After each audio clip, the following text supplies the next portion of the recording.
Hi everyone, this is Zeiss here.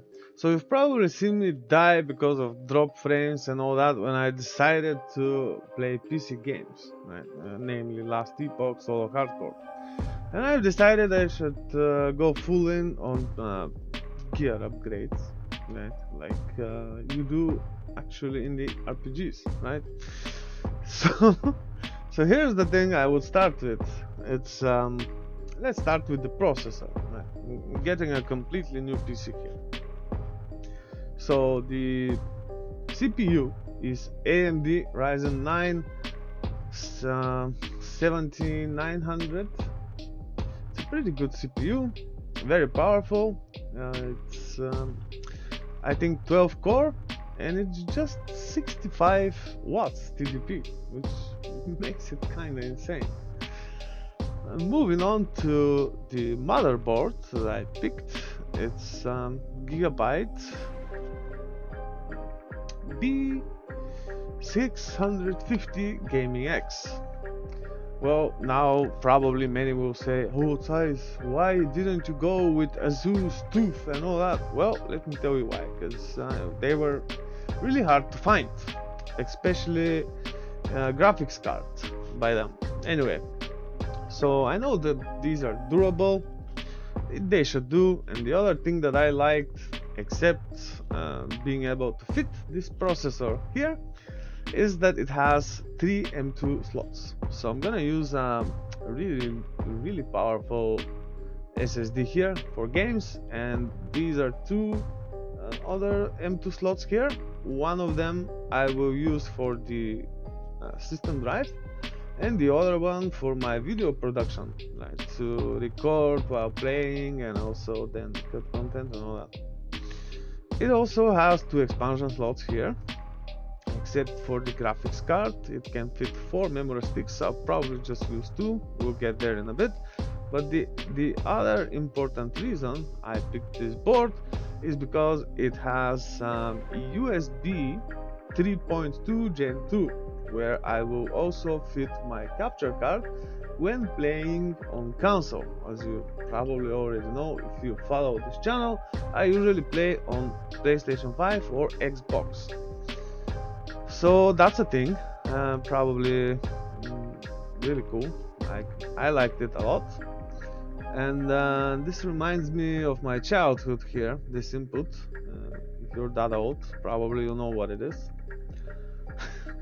Anyway, moving on to the memory, I decided to go with Kingston Fury Renegade. It's 6000 megahertz RAM, and the CL is 32. It's really powerful, really fast. Maybe the only other RAM I could find which is that good is some Corsair Vengeance, or maybe Gisco, but I don't hear good feedback about them. I was told that these are Intel certified and they should work with AMD Expo because of the extreme memory profile, but you know, it's a really fast memory, and tuning it a bit to get 0.006 nanoseconds faster memory, I don't know. You probably can start this on loading stuff to like a couple of seconds per year. I didn't do the math, just guessing here. So it's, I don't know, that's like the most sold memory out there, and it fits our case here. Next, I would go with the graphics card. It's again by Gigabyte. I already explained why I'm not getting Asus, because there's usually Asus and everything else, but they're really hard to find. I'm getting the Gigabyte Nvidia RTX, like GeForce RTX 4070 Ti Super, which is also gaming OC.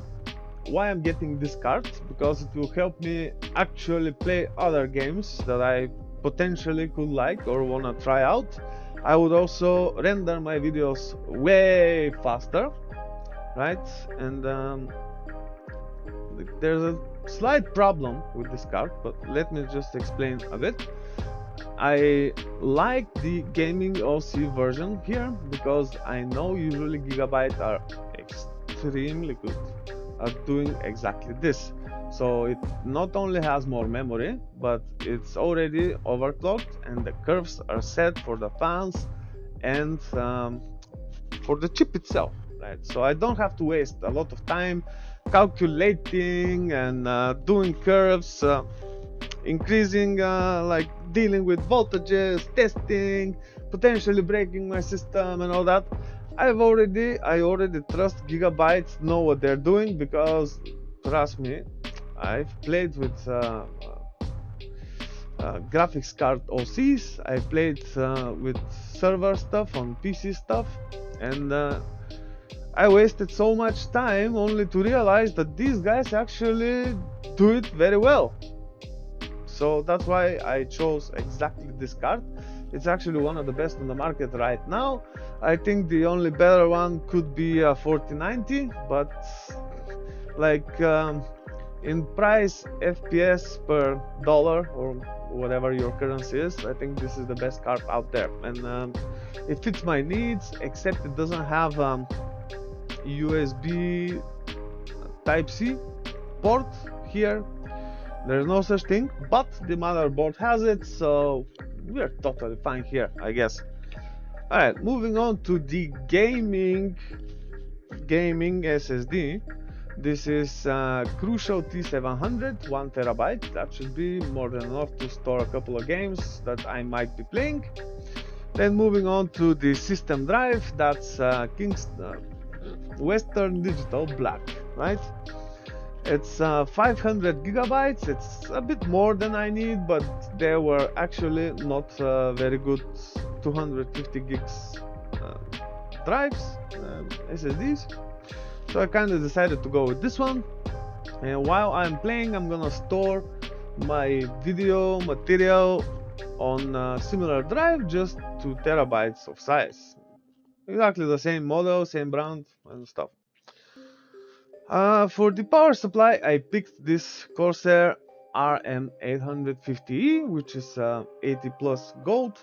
I don't think I actually need a platinum or titanium here. This is way more than I need actually for power.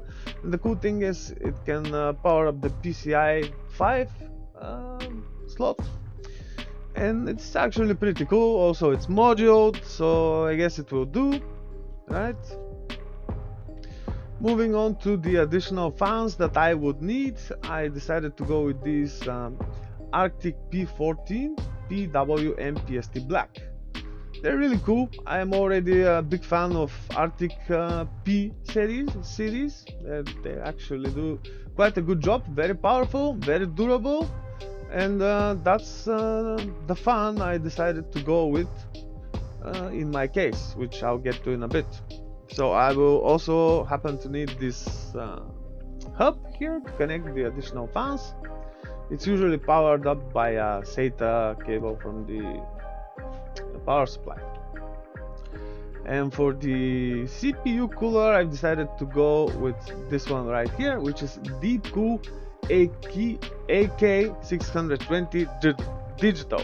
The other version, which is AK620 black or whatever it was, it's basically pretty much the same thing, except the digital stuff on top showing the temperature. Not that I really care about this, but this one is exactly the same, but with this, which I could actually not use and I will probably not see, but it's actually cheaper and improved.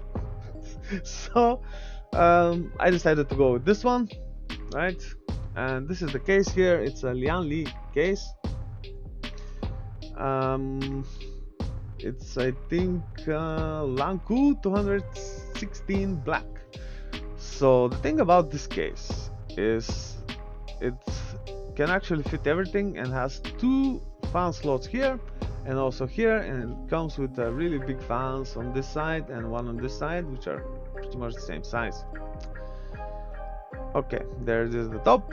It also has dust filters, so it's pretty good. Usually that's like the best case around right now. I couldn't find any better. Maybe there's this Zauman case, I forgot the model, but it has like those clickable and extendable switchable filters, which makes it easier to clean, but this is also not so bad, I think. It's really easily reassembled, and I guess really easy to clean, so we'll see about this. And yeah, folks, I mean, that's the thing I decided to do here. There's maybe one next step I want to do, but for now I don't think it's necessary, especially for Diablo 4. When you disconnect, your character uses a scroll of escape, so it's safe on disconnect. But when I get back to other games, I'll do some research. I want to get a dual WAN router. So how my network here is done, we have a router which is splitting the connection between two separate switches, one for me and one for Nora, and I have here also as well enabled some what was it, quality of service, right? QoS, for a couple of my devices which are depending on the highest speed, so they should be like in preference. And then from my switch I've connected my TV, my PS5, my PC, my laptop here, and of course switching the Xbox with the PS5 sometimes. But what I want to do is also get, let me actually try to show you this here to explain it in a better way. There's this. So what I want to do here is get the dual WAN router. So imagine this is my switch leading to my equipment here, right? Doesn't matter. So we already have two ISPs anyway, and what the dual WAN switch would do in this case is I will connect both ISPs, like router 1 from ISP 1, router 2 from ISP 2. It will be connected to this dual WAN switch, and then it will be connected to my dual WAN router, right? And then it will be connected to my equipment through my switch. But what this thing here will do, right? This is the important part here, right? It will use both connections and either fall back to one of them or load balance between them to deliver the best speed for the equipment, okay? And it will also have the same external IP, right? Same. Sorry for this, but I have no better way to do this right now. Oops. Same external IP, so the game I'm playing will think I will have the same IP, but in reality I will actually have two, and whichever fails would send externally to the internet the same IP. So I guess that would solve the disconnect dead problem, right? Actually, no, I notice here my filter is turned off. Let me brighten things up a bit, right? Come on, filter. Okay. What happened? Alright, now I'm visible. But yeah, generally that's the idea, to add like yet another layer to our home network here. So ISP1, ISP2, sending two different IPs to this dual WAN router, who will be also a VPN router, or I could separately get a VPN router, so it broadcasts the same external IP to the internet, but will in reality use actually two. I have not decided yet on which product to use for this, because some of them have like this time gap between switching, like on the fallback, and it doesn't really make much sense if so. So I'm still doing research on how to best approach this. I also got some switches here from my server's equipment, and I actually might use more things to make this work better, and when it's done I will test it and maybe make a separate video about it. So as you probably saw, I've decided to go on this with full force, with absolutely no compromise. I will put links to in the description to all these products, and you can also let me know in the comments below what you think about all this. Did I overdo it? Is it too much? Is it worth it? I don't know. We'll see. At least I could afford it. That's not the problem here. But I am quite optimistic on what is going to happen next.